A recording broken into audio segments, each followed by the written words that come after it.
Today's podcast is brought to you by the Herzog Foundation. In 2013, our guest today wrote her doctoral dissertation on vaccine choice. She chose this topic because she had a vaccine injury herself and had witnessed many vaccine-injured children in her work. Now she's written books for kids to help them understand this complex issue. Her story is coming up next. This is the Moms for America podcast. Each week, leaders and everyday champions tell personal stories, share advice, and tackle the issues most important to moms.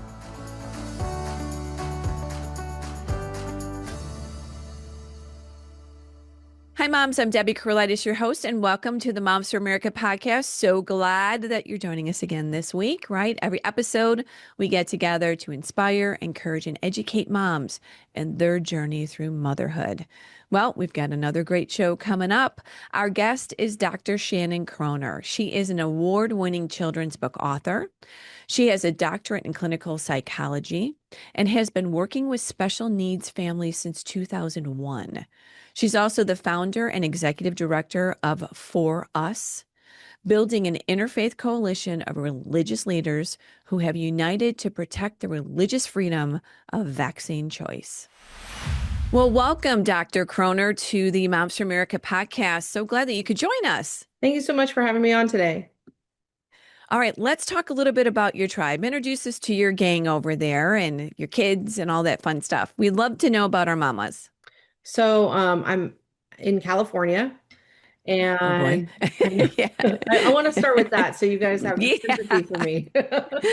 Yes. So I'm born, raised, live in California my whole life. I've got two boys, and one's a teen, the other's 11, and homeschool. I'm a homeschool mom, married, and have been, fighting. I've been an activist and fighting for our freedom in California for quite some time, specifically with, vaccine choice. Yeah. California has the strictest vaccine laws in the nation when it comes to vaccines and education. Yeah. And that's kind of like, that's your beginnings, right? Yeah. Is activism for educating about vaccines and giving moms and dads their parental rights back. Let's talk a little bit about 20 years ago, because I always love to hear the foundation of someone's passion, because that's what gives it such credibility. What did you observe when you started working when it came to vaccines in your practice and in the medical field? Well, so I started out working with kids with disabilities. Most of those kids had autism. And this was back in like 2001. I was working as a floor time therapist and a behavior therapist. And one of the roles I had was to do the intake. And so every time I would meet with a new family and, ask about what was their pregnancy like, the labor, delivery, was the child meeting milestones, all these different things. I kept hearing the exact same story over and over again. Didn't matter who the family was, what their ethnicity was, any of that. It was the same story. The pregnancy was normal, labor, everything was normal, child was meeting milestones. And then after a series of vaccines, they had a horrible reaction and just kind of, would lose speech, lose eye contact, started toe walking, would have seizures, brain swelling, all these different things.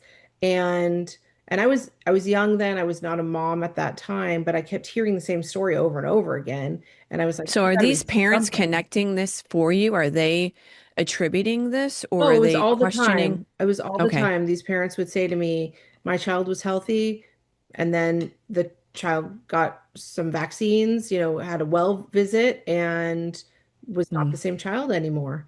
And they would show me, I would see so many, pictures of like first birthday versus second birthday, or videos of, first birthday, or having the affect of opening presents and then not even realizing it's their birthday come 3 years old, 4 years old. Wow. And I kept seeing this over and over again, and it really kind of fueled my desire to like question what's going on and really dig into it. And so Yeah. that's really how I kind of got You more started. Yeah. into I went on to get a master's in special education because I Mm-hmm. was seeing all of this around me going on with these children.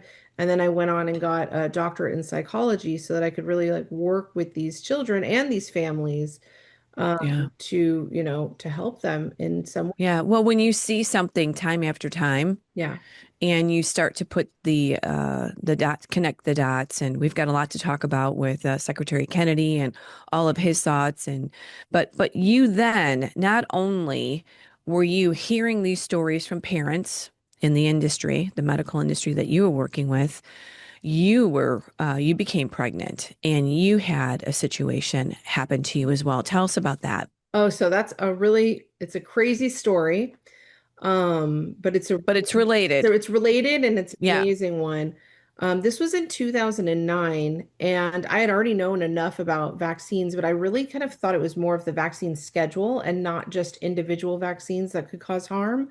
I thought that it Okay. was just too many vaccines at one time for each, small little kid.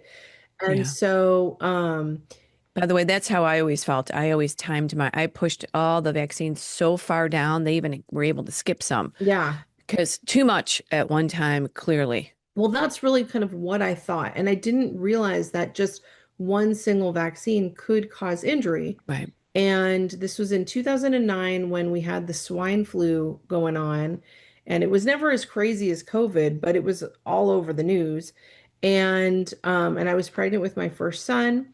And about, 12 weeks pregnant, I am really pressured to get the flu shot and the swine flu shot. And I had enough knowledge to say no to the swine flu shot because I felt that it was just too new and I Too new. didn't Right. know enough information. When it came to the flu shot, the doctor said, the one we have is preservative free, which means that it's, really safe and there's no toxins in it. And I thought, well, and he really kind of gave me this like, ultimatum of like if you get the flu, your child could die. So and the swine flu is going on. So you need a little bit of protection.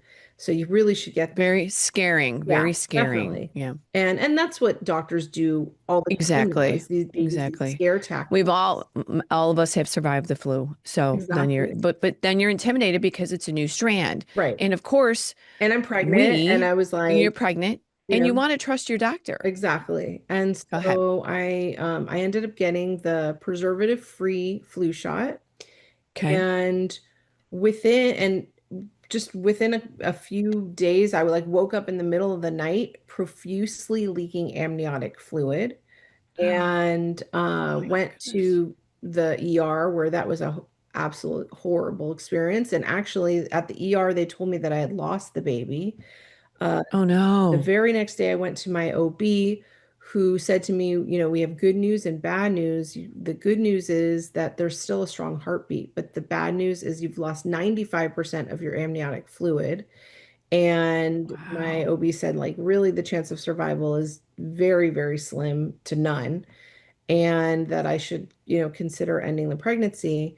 And I just could not do that. If there was a heartbeat, I was not the one who was able to, I could not stop a heartbeat. And Yeah. so I went to another, to get another opinion. They said the exact same thing. You've lost 95% of your amniotic fluid. There's no chance of survival. You need to end the pregnancy. And again, I just couldn't do it.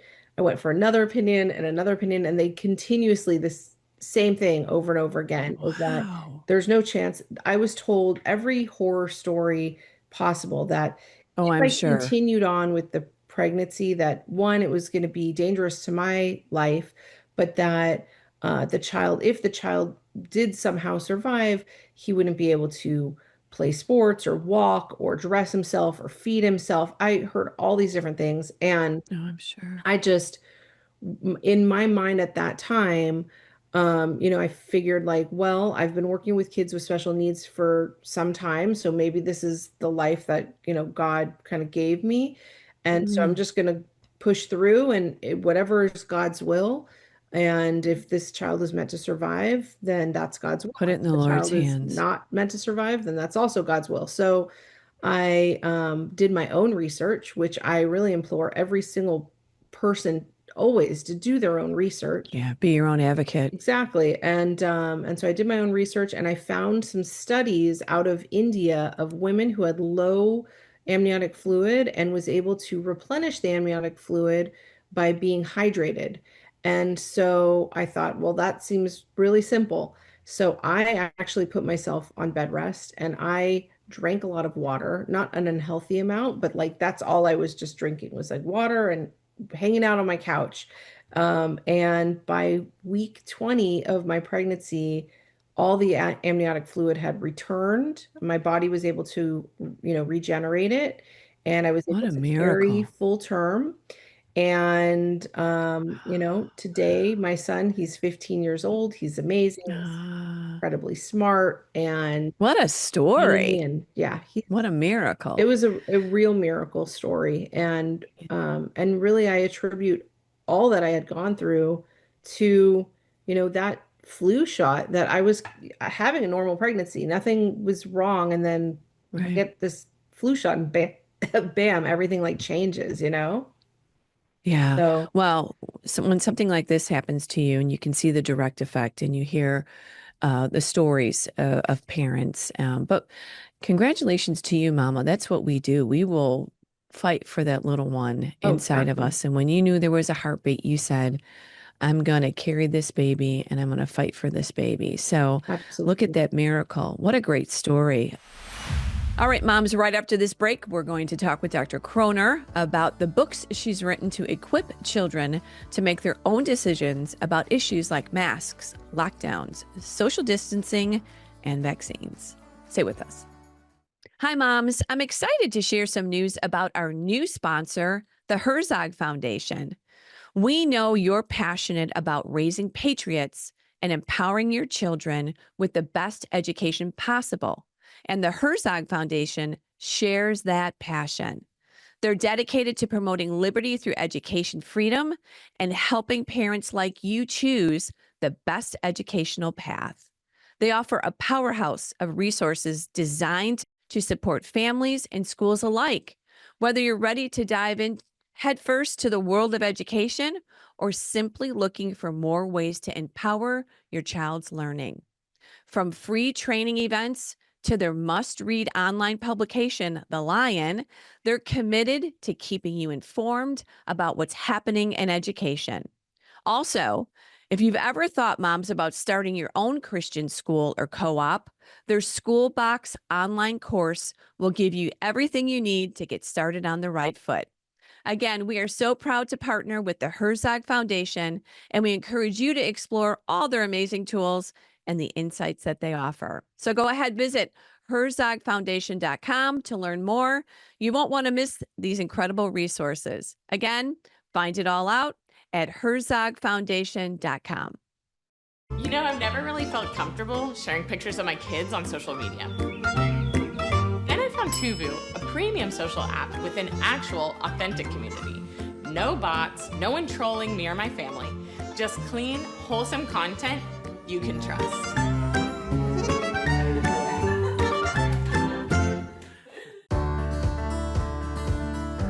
All right, moms, welcome back. Before we continue with our interview, I always want to just remind everyone to please like, subscribe, and share our podcast here with your mama friends. This is how we get our message out. Let them know about the podcast. Let them know about Moms for America. In fact, if you have an idea for this podcast, a topic or a guest, would you please email me? I'd love to hear from you at podcast@momsforamerica.net.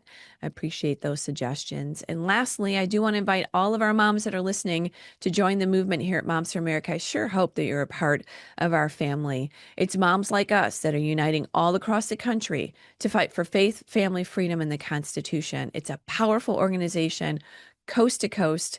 Please check us out at momsforamerica.us. How do you join? It's super simple. Sign up for our newsletter, fill out some of the inquiry forms, check out all of our webinars, seminars, and resources. We have everything that you need, moms. Again, momsforamerica.us. And now back to the podcast. Now you are really personally and professionally concerned about vaccines, vaccine choice. And you did a doctoral dissertation on this in 2013. Yeah. This continues to grow as a passion of yours. Tell us what happens next. So in 2013, I did a dissertation on vaccine choice. And then in 2015, California lost all options. And so we had SB 277, which took away our religious exemptions and our personal belief exemptions. And then in 2019, we lost all of our medical exemptions. So even if a It's child incredible. had, autism or seizure, some kind of seizure disorder, they could not, in the state of California, even today, cannot get a medical exemption. And the only The thing that they allow, insanity of it's this. it, Yeah. it is insane. And the only thing that they allow is if a child is currently on chemo, they will postpone vaccines.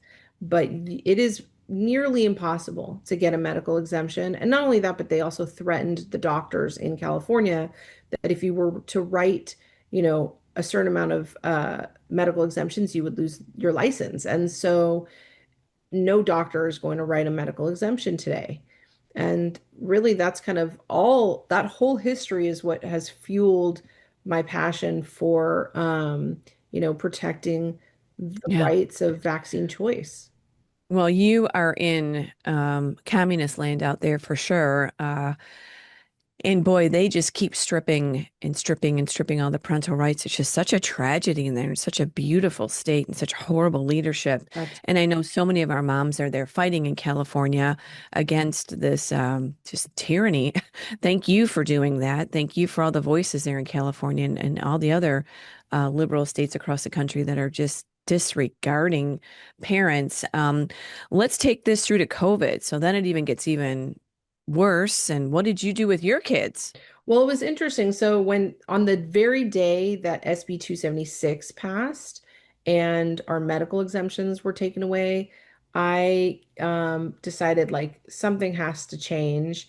And so I built a coalition of faith leaders. I started out just like really cold calling faith leaders, asking them about, would they join a coalition to protect the religious freedom of vaccine choice? Mm. And in the very beginning, I had maybe like four faith leaders, and I was reaching out to all different faiths. And this was in like September, October 2019. Then by February 2020, we're now in like the start of COVID. Hmm. March and April come along, all the churches are closed. And Right. then I started getting a flood of phone calls from faith leaders asking how they can get involved with the work. Isn't that awesome? Think about, and I know you're looking at this incredible timeline, but just before it hits, Yeah, you're already, gets put that passion in your heart. You're already ahead of it. So you're established, and now you've got these faith leaders coming to you, and you get a chance to utilize this organization for freedom. that's absolutely right. So the organization, it's called Freedom of Religion United Solutions. The acronym is for us. And I built a faith coalition of all these different faith leaders who, joined together. And we have all different faiths that really Yeah. believe in personal choice. Hmm. And during the pandemic, when these vaccines, because I knew the moment that there was a pandemic and everything locked down, I knew that the vaccines were coming. I had Yeah. known for quite some time that adult mandates were next. After what I saw in California, with taking away the religious exemptions and taking away the medical exemptions, I knew that the next thing would be adults. And so I knew that somehow Mm. adult You could mandates see were going this to come. coming. And so, as soon as the pandemic happened, I knew that we would have a vaccine for it and then eventually mandated vaccines. And so, my organization was actually able to help like tens of thousands of people keep their job, stay in school, with the exemptions that our legal team had written up. And So you were able to fight back. oh, absolutely. Yeah. We actually we were the first group to go to DC, and with our military, I actually put together a small group of very high-ranking military, and we were the first group to go to DC and meet with members of Congress on what was Wow. happening with our military, with them all being kicked out because they weren't, so many didn't want to get vaccinated, and what that Right. would mean for, America's security. If we lose all of our best, guys and Right. women in our military, then what happens? Sure. Sure. So now you kind of go through you go through this. Where are we at in California? And what before we get to your book, which I want to get to, but where are we in California? What are you seeing? What are you able to do? How can moms in California and other states push back? What kind of freedom do we have? Some states you have full freedom. And President Trump, thank God for his leadership, he's chipping away at the insanity there and righting the wrongs. But what's happening in California now, and what do you do? What do you do? Well, in I will tell you, all my friends, so many of them left. They all Sure. left for freedom in, some red states. Most of my friends in California and their children, they moved to Texas and Arizona and Georgia and Idaho. And I so know. I sometimes I feel like I'm like laughing Mass and exodus. standing. Yeah. And but really in terms of with children, like the only option really is homeschool, which I actually love. Yeah. Really absolutely love homeschool. And we work with a really great program called Freedom Project Academy. And Nice. so it's a really great like faith-based freedom. They're all aligned with my values, and but And really that's it. We've got to take them out of the situation in order to protect them. yeah. And you're protecting them not only from vaccines there in California. And again, to the parents that have their kids in public school and are working through this is what this discussion is all about. We here, moms, we're not telling anybody what to do, but we're just educating everyone. We're empowering them. We're going to let them know about your books. We're going to let them know about this organization. So if they have concerns or issues, they have a place to go to. And then the California curriculum is crazy too. So It it's a is. struggle. I'm in a very liberal state myself where it's a constant battle for freedom and for parental rights. So after this, then you go and you decide to write a book. Yeah.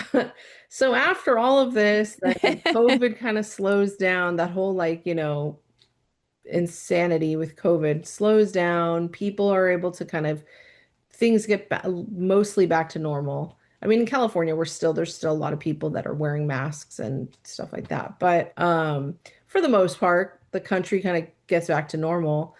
And so my organization is really kind of wasn't really needed as much for exemptions. And I thought, well, what am I going to do? I want to continue with this, with, my voice and the activism that I do. So I wrote my first children's book is called I'm Unvaccinated and That's Okay. And Mm. here I have it right here. And so, So let's talk about that real quick. The message is that parents can go through this. They can talk with their children about the pros and the cons, kind of build them up, give them the tools that they need to have a discussion about it and understand maybe why mom and dad passed. yeah, and the my first book, what it's really about, it's all about vaccine choice. It does not tell the parent, don't vaccinate, vaccinate. It's none of that. It's really just about accepting the choices of others and having that Nice. understanding. And so my first book was about it's about a young child whose older sibling is vaccine injured, and so the parents decide they're gonna do something different with the second child and not vaccinate. And it's all told from the perspective of a young boy who's not vaccinated and kind of, goes through all the different reasons why his parents chose not to vaccinate him. He explains about how his Sure. older sibling is vaccine injured, how, all the different These are true toxins. stories. These are true stories across the They country. absolutely This is, are. yeah. I mean, and that's really what it's based on. It's based on, I Right. have so many friends and acquaintances who have this story. Yeah. And and I know so many vaccines Yeah. for children. And so the young boy in the story, he talks about, there's no Yeah. liability in vaccines, and he explains it from a child's perspective. Nice. No one takes responsibility, and that it's really important to have open dialogue with your doctor, and so that you and your doctor can be on the same page, and Right. that all the different kind of toxins that are in vaccines, but from like a really cute and easy to understand perspective. Nice. And Okay. and so that was my first book. That was your first book. Yeah, and it was actually endorsed by Robert F. Kennedy Jr. Nice. and Del Bigtree, and so, Nice. and it actually won a Mom's Choice Award, and so that was my Well, first book. congratulations. That was a big victory and a great springboard to now writing a second book, My new which book. just recently came out. Yeah. Yes, and so my newest book is Let's Be Critical Thinkers. Oh, And it really, what it aims to do is educate children on how to be a critical thinker, because that is so missing in schools today. The schools today, they tell kids what they should think. sure do. And my book, Let's Be Critical Thinkers, it follows a young little girl. Her name is Okay. Darlene Data, and she wants to be an investigative reporter when she grows up. And so she educates the reader on what critical thinking is, how to be a critical thinker, how to spot propaganda, what propaganda is, the importance of Mm, informed consent. And then she goes through all the policies that we all faced throughout the pandemic and kind of just digs into the real science and the real truth of all of it. So she nice. investigates, masks. Do they work? She investigates social distancing. What was that based on? Was there any science that social distancing was based on? And she kind of digs through that in a critical thinking way so that other kids can learn what it means to be a critical thinker. Right. When kids know that that they should and can ask questions, That's exactly that's right. Yeah, I mean, and that's really what it's really educates and tells children that they need to be asking these questions and that it's okay to ask questions. sure is. Yeah. And then she also talks about the school lockdowns and how did that affect her and her friends. And then Yeah. she gets into vaccines, the COVID shot and mandated vaccines and what happened with our first responders. The first responders in our military are very important to me. I have several family Mhm. members in the military, and so Yeah. everything that went on during the pandemic and the way that our military was treated was Sure. horrific. It's And just so terrible. Yeah. I really wanted to include that in this book, and the book also, she interviews a lot of people, so there are definitely recognizable faces in this new book, Let's Be Critical Thinkers. Okay. What's some advice to our moms about how to teach critical thinking? I mean, moms get the book, but I just kind of want to follow up on that. What's your advice as you wrote this book that is so important to teach our children to be critical thinkers? What are some of those steps? Well, I think it's really important and this is kind of how I speak with my own children, is and especially when we were going through the pandemic, I would show them things like there's a person driving in their car with a mask on and they're alone, and I would ask them, And the windows are rolled right, up. and the window, like Yes. all of that. And I would ask my kids, I would say, like, does that make sense to you? Right. What is that person scared of in that Right. moment where they have a mask on alone in their car? What do you think they're doing that for? What is it that they're, afraid of? And does it make sense? And I would point all of those different things out. And I've actually included all of that in my book. Yeah. Especially even like, for instance, during the pandemic when and we saw this a lot in California, that you had to show vaccine cards in order to get Yeah. into a restaurant or into a store, and then or you had to wear a mask going into a restaurant. You had to wear a mask going into a restaurant, but then once you sat down, you could take your mask off and you could eat. And does that make sense? And it Right. really kind of gets like the wheels So much turning crazy. in people's heads. That's my point in my Hmm. book, is to really kind of get people's brains thinking. Like, does it Hmm. make sense? And both Right. of my books are actually really, they're meant for everyone. They are Yeah. an easy read and they're geared towards children. And what Really age? for.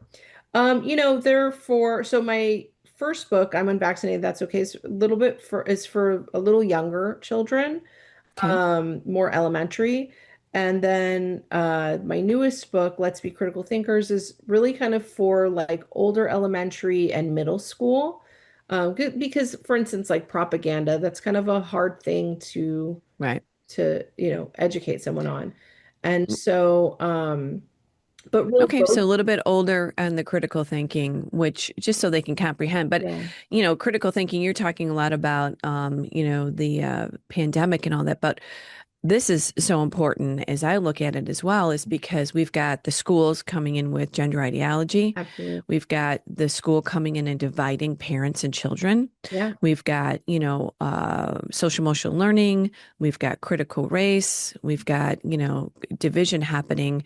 And when you start talking about these, this is how the kids learn what is the agenda and what is truth.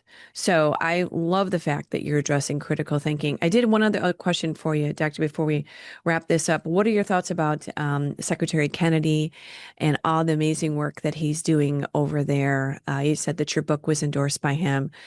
You must be thrilled.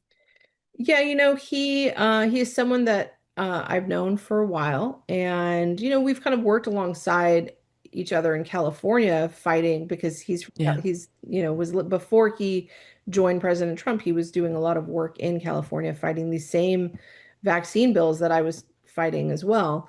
And I am thrilled, just beyond thrilled, that President Trump, It's made his chose priority. Yeah. Robert F. Kennedy for the to lead HHS and really kind of and make America healthy again. And I think Yeah. he's doing a great job, and I'm just really supportive of his work and the choices that he's making, and really bringing autism to the forefront is a huge deal for me. And I love what he's doing. I love what he's doing with the CDC and ACIP, and how he really kind of removed all the people that were there before, Yeah. and then also all the food, all the preservatives, all the Yeah. toxins in our food.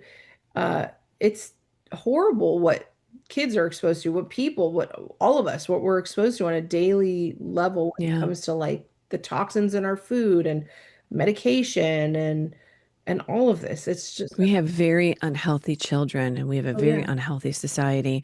And when you have an explosion, a literal explosion in autism, like you saw, needs to be addressed. Now that you look at it, you're like, why wasn't this exposed before? And, the horrendous ingredients in our food and all that. I mean, medical freedom, I never saw that as the hill that was coming. And boy, once it happened, you can see how you can scare, intimidate, and literally cripple a family Oh yeah. if you pull the medical freedom card. So, some final words to our moms that are listening, just about raising strong kids that are thinkers and just dealing with the culture that's really attacking families and kids. I mean, it's unfortunate that I even have to say this, but I think it's really important that parents today recognize what's going on in the Hmm. schools and around Yeah. them, and pointing all these different things out to children, and having that dialogue, creating that dialogue with their children about, does this make sense? Why do you think, who's behind it? Where's the money coming from? Have those conversations, and really kind of, because children need to be, in today's world, they need to be able to stand up for themselves. I have Yeah. seen so much bullying Sure do. from Yeah. teachers, principals, schools, friends, family members. I mean, how many family members during the pandemic said that they would not see the grandkids or the whatever it is, Sure. cousins and stuff like that, because they're not Divide, vaccinated. divide, divide. Yeah. And so it's really important. one, it's really important to talk to your children and to, I don't think that there's ever an age where they're too young to really kind of point out even propaganda, to point out Yeah. propaganda and explain what that is so that they know that they're not being brainwashed by the system. Yeah. And then I also think it's really important in terms of like medical issues, medical stuff, be your own advocate. Yeah. Use your voice, stand up. If something does not feel right to you, so many parents, I hear this all the time, that so many parents go into the doctor's office and they're like pressured to get these vaccines. They're made to feel so, horrible about the decisions that they're making if they choose to delay a vaccine or skip a vaccine. But really, like if your gut is telling you don't do That's it. something, you have to listen to your gut. You Do sure not do. succumb to the pressure of Yeah. doctors and politicians. Yeah, you are the mama bear, Yes. and you need to be in full control in your family and your husband, and all those decisions need to be made at home, not from a doctor and not from some kind of incredible messaging coming out of who knows where. Doctor, tell us again, where can we find your organization and where can we get your books? So both my books are on Amazon and Barnes and Noble. And my organization is Freedom of Religion United Solutions, and the website for that is FOR UnitedSolutions.org. And people can reach me directly through my website, drshannonkroner.com. So that's just drshannonkroner.com. And you can sign up for my newsletters there and get any kind of updates on my books, and see, actually there's so many celebrity endorsements for my first book, and all those pictures are actually on A lot of the website. information there too. So Yeah. yeah. Well, good. Thank you, doctor. We appreciate your time. Thank you for being such a powerful advocate out there for freedom. And thanks for speaking up. Thanks for writing your words, sharing your testimony, and continuing to fight for our kids. Thank you so Thank much. you so much. Thank you. What a great topic for today. Teaching our children to become critical thinkers, dealing with the culture.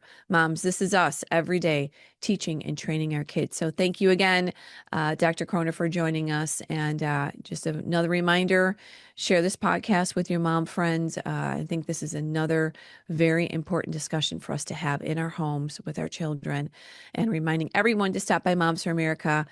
Take advantage of all our amazing programs, resources, webinars, seminars. We are there, moms, to help you, support you with your journey through motherhood. From the kitchen table to Congress, we have it all at momsforamerica.us. So please check us out. I will see you next week. And as we always say, let's keep changing our country one home at a time. And I will talk with you soon, moms. Thanks for joining us. A special thank you to our sponsors, the Herzog Foundation and Tuvu. The views and opinions expressed in this program are those of the speakers and do not necessarily reflect the views or positions of the Herzog Foundation.